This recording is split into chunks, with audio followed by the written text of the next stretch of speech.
Etudes. Excuse me. I'm going to do some etudes from a couple of different selections. First, from Alvin Schroeder's collection of 170 foundation etudes. And this is from volume 1. But my purpose really is to show a little more clearly the importance of knowing position as a way of mapping out your fingerboard, of knowing where you are, what you are doing, which notes you're playing. If you happen to stop by and you hear me talking, thanks for stopping by, and please do say hello. It would be great to have some conversation. Again, I'm using my phone, so I might try to figure out how to communicate here. Actually, never mind. I won't do that. Kind of silly to do that in live stream, huh?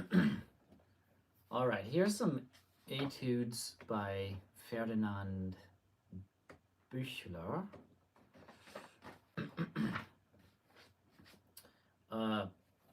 This is from Opus 21.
Yes, position.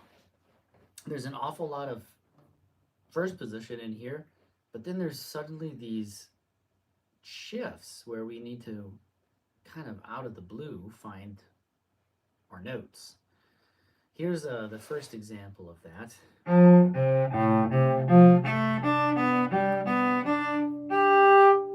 From first to fourth. Back to first and then second. Back to first. I think in C major, most students, once they have studied position, they probably get a pretty decent idea of what's going on and where they're going. But oftentimes, what trips most of the students that I've noticed up is the difference between a closed position and an open position. And whether you agree with that terminology or not is kind of irrelevant. It's the concept that I'm really after. So if you need to spread your fingers out or have them relatively in a normal spread, you could say, closer together, more comfortable, that's the main idea. So here we've got examples of both. In fourth position, because we're in C major, we need G and E natural, and that's closed position. There's no extension, no stretching at all. But then we have to go down to second position, and second position already, we should really get ourselves to the point where if you're in C major, you need on the A string and the D string, you need an extension. Right? There's no questions asked. You have to extend there. And I think part of the reason that we study all of these etudes is for this kind of application. I mean, these are more melodic in some ways. Okay, that might be stretching it, but it has a lot more melody to it than, let's say, this right here. Or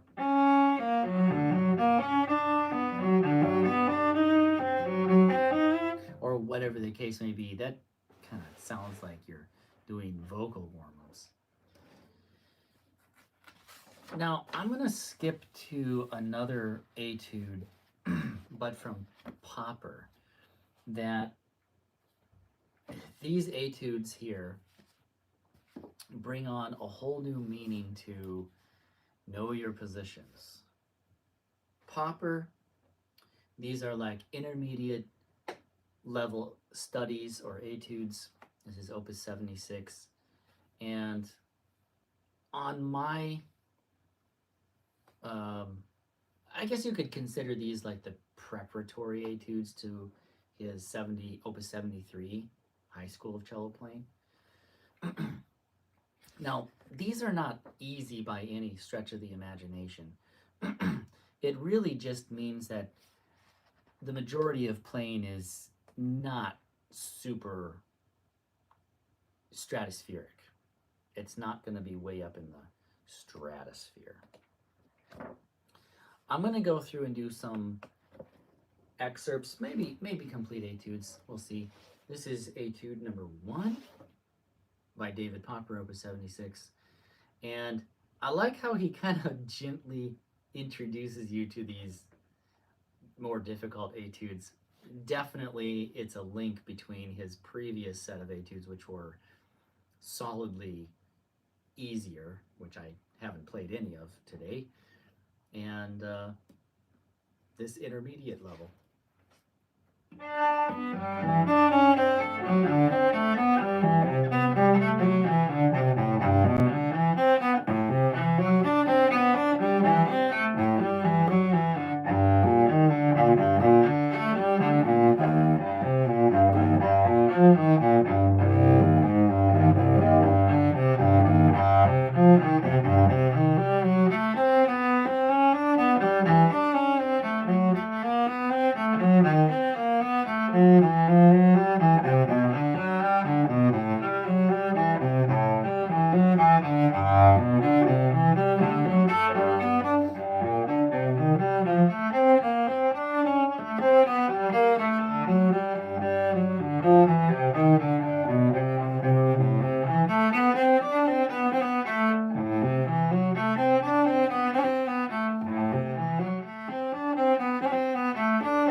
So on. Pretty doable. The thing in this number 1 study is that its bowing is just kind of wacky. So it really makes you think about what you're doing with your bow. Now, number 2, and number 1 was in G major. Number 2 is in A major, so it's quite a jump in key signature and knowledge of accidentals. You really better be studying your scales so that you know how fingering works, really. I mean, if you're wanting to improve that knowledge of how the fingers work on the fingerboard, I think scales are the place to go because, at least it's the first place to go, because it's all systematic. You don't have to mess around with, wait a sec, what was the next note in that melody or in that etude? No, it's just sequential. It's always step by step. You don't have to overthink it. Um, Same with arpeggios. It's always sequential. Okay, so this one is all about the legato. It's 16 notes slurred. Um, a good way to start probably would be um, play all separate notes. I mean, why not? You'd learn the fingering. You have to learn to do all these things anyway, and he just happened to make this etude about legato. Anyway, here's what I would do.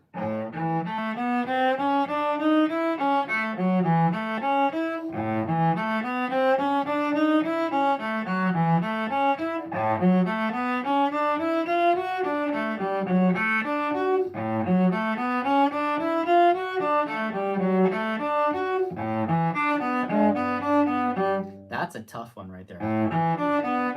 Right? Knowing that extension. And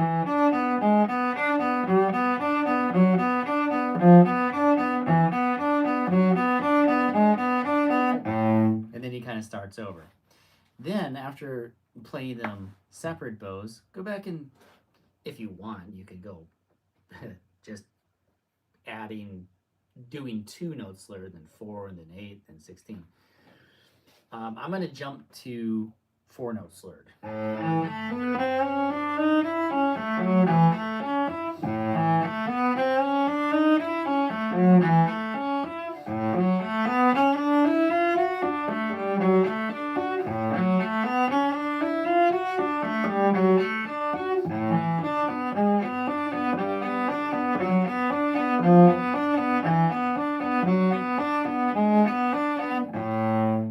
All right, now 8 notes slurred.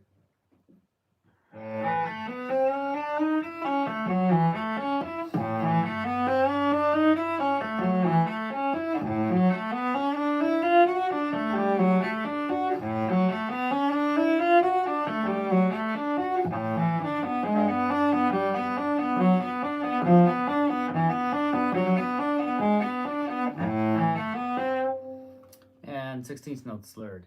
All right, I'm going to be honest. I'm working really hard here. I feel like I'm kind of getting my chops back after pretty long with only messing around with beginner and intermediate music. So this is pushing it. But I have had many lessons recently, given many lessons recently, where students just struggle and struggle with finding the right notes. And I'm just constantly thinking, like, okay, yeah, practice, and become familiar with the notes. But one also, I think, can be directed in how to think about finding the notes. And one of the things is just finding the position, really knowing the position. Are you in third? Are you in second? And if you're really looking to be more specific about your positions, I highly encourage everyone that's learning cello to look at Rick Mooney's position pieces, especially his first volume. That is stellar. And it just helped me organize my positions, gave clarity to what I was doing. And I think I see evidence in most of my students, and I know I see evidence of clarity and position finding, note finding in at least 3 of my students, maybe 4. So here's 16 slurred.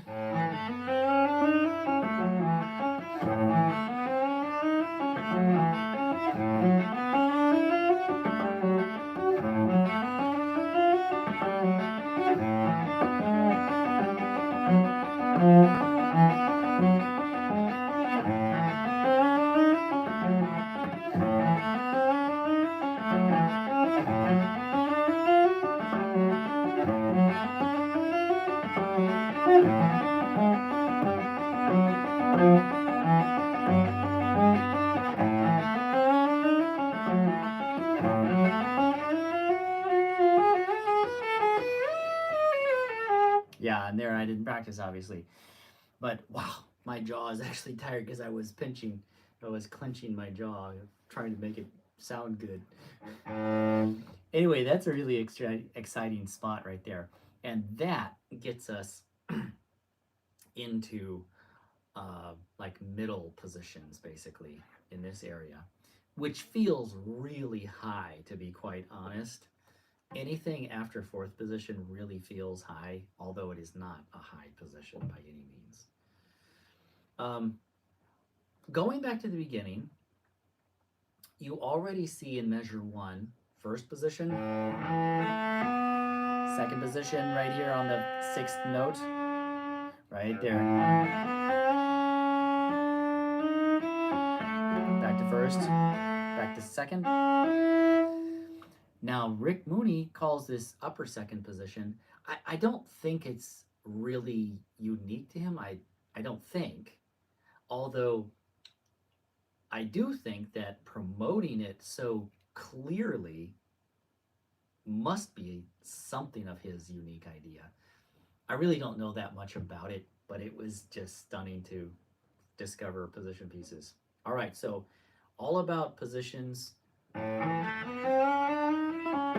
knowing where to go, that's C sharp, and just having a clear picture, but not only a clear picture of that's its second position, a clear oh whoa, what's the word? Audio picture. I have no perfect pitch. I usually don't sing notes correctly the first time. It takes me quite a few times, and then reference pitches most of the time. But I have at least a kind of mental audio file, as it were, if that makes any sense, combined together with the actual feeling, the placement of it, and that really helped me be able to organize what I'm doing. Now I want to go on to number 3, because this is what I was really thinking of when I wanted to do this live stream. I just gave this etude to a student today, and it just brought back so many memories from when I was studying. And the first time I saw this, I mean, for the first, I don't know, 2 years probably. I'm just guessing, but it just was terribly confusing to make this work, although I liked it very much. Number 3 is titled Ruhig. It's all in 16th notes, so all this jumping around, as you will soon find out. How calm can you play this? But anyway, here it is. Already we're in first position, but it feels like we're in some crazy position because of all the jumping.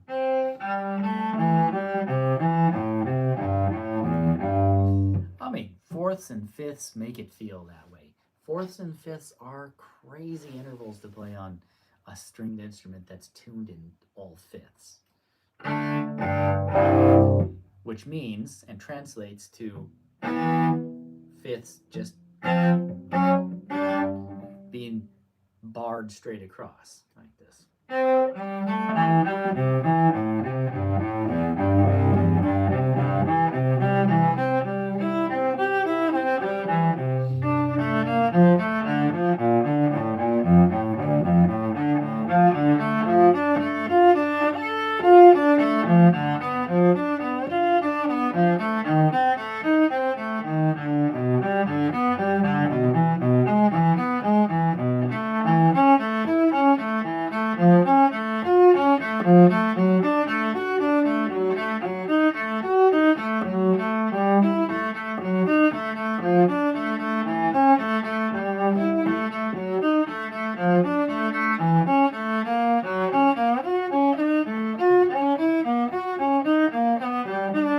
Sorry.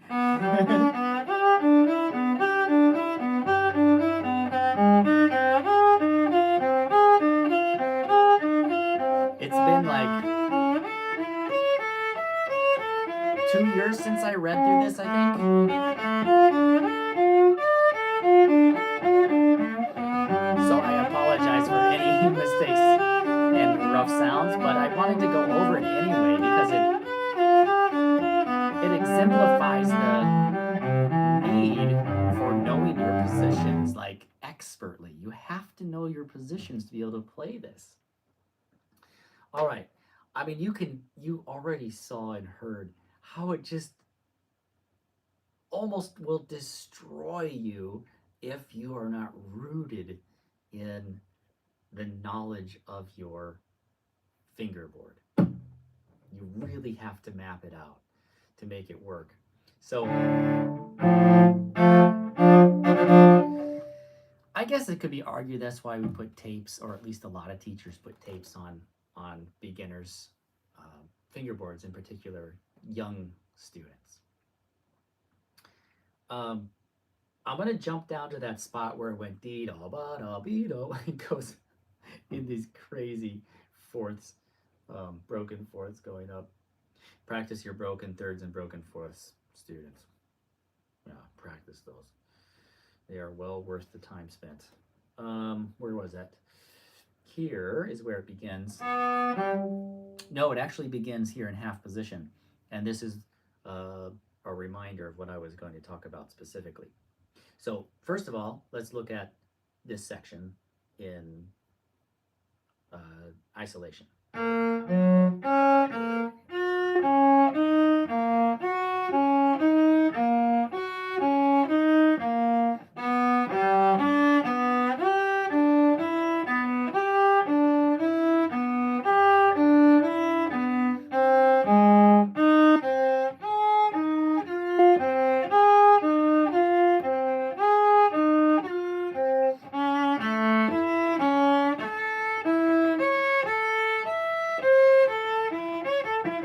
Okay, then it starts a different pattern. So for one, oh, sorry, where'd it go? So wait, 1, 2, 3, 4, 4.5. No, 4 measures, 3 measures, 3.5 measures. We've got this pattern where we go, and then,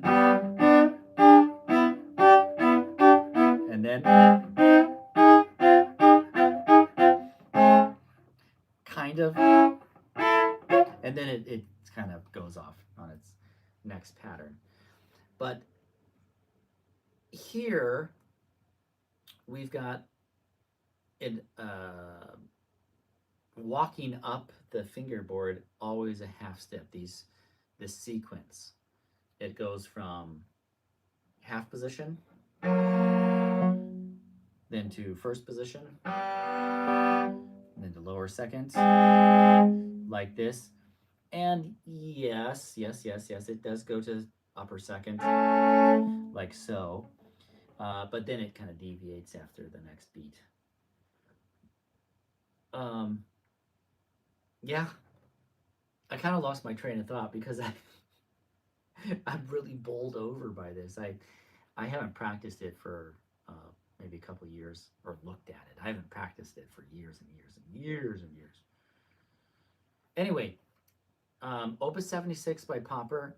Anybody that really needs to be challenged and tested on the fingerboard and whether you've actually mapped out your fingerboard, this is one of the first places that I would come to for a true challenge. Dotzauer, Buchler, Lee, all really good, but somehow Popper stretches you in ways that you wouldn't think you would need to be stretched, but very useful. Yeah, very useful for pretty much everything. All right, now this next piece is a direct response. Oh, no, you know what? I don't think I can do it. Hold on, can I even do it? Let me see if I'm still sharing my screen. I don't think I am. Oh, that's fine. I won't share my screen for this portion. No, share my screen mirroring. That's what I did for the first half. This is in direct response to somebody who graciously sent me a um, a donation twice, and they had asked. Well, they put down Tansman, Penderecki, question mark. And while I'm not aware of any Tansman that's been written for cello. I certainly could make some arrangements, and I think that would be quite nice. I've heard some Tansman, and I think it's very nice music. Penderecki, I've never actually formally learned anything, whether with a teacher or on my own. It's always been just read-throughs. But if you are coming back, I believe Nathaniel was the donor. Here's your Penderecki. I'm not claiming that I can perform it by any stretch of the imagination. But this is something like Penderecki. It comes from his Divertimento. I don't know what year it was composed. And this is the first movement, Serenade. I'm just going to play a tiny bit of it, and it's going to be really wonky sounding, but here we go.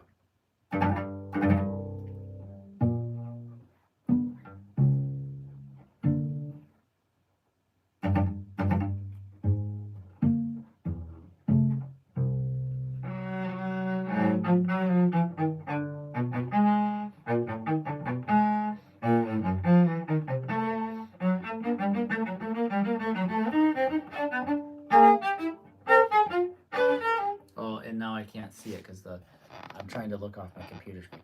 I actually have the music, but it's kind of not accessible at the moment, so I have to use this copy I made some time ago.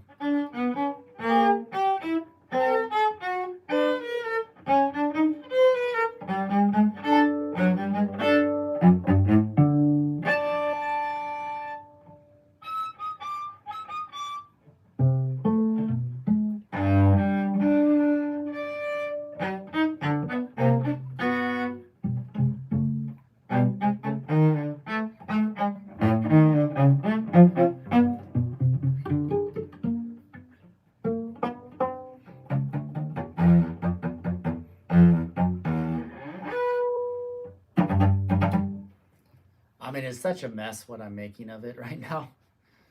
So, honestly, I don't know if I can even make it sound halfway decent. For one, Penderecki, although very interesting, has never resonated with me.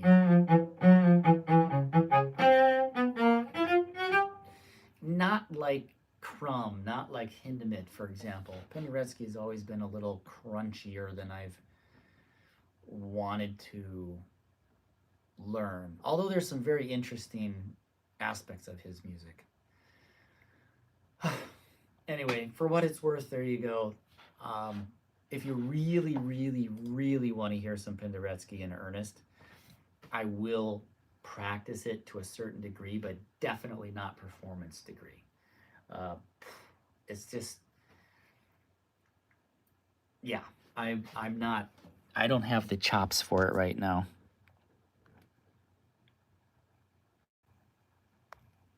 Okay, so back to my screen mirroring so I can, it's really funny. This just blows me away every single time that I monitor and keep a close eye on who's watching. I never get any messages or comments. Never. Not once. But every single time, I'm like, screw it. I'm just going to be here. I'm going to play. Then somebody messages me and I don't see it for like 10, 20 minutes. Thankfully, occasionally they stick around. And that's been great fun to have a conversation with people. All right, again, I just really want to play, and here is some Brahms without further ado.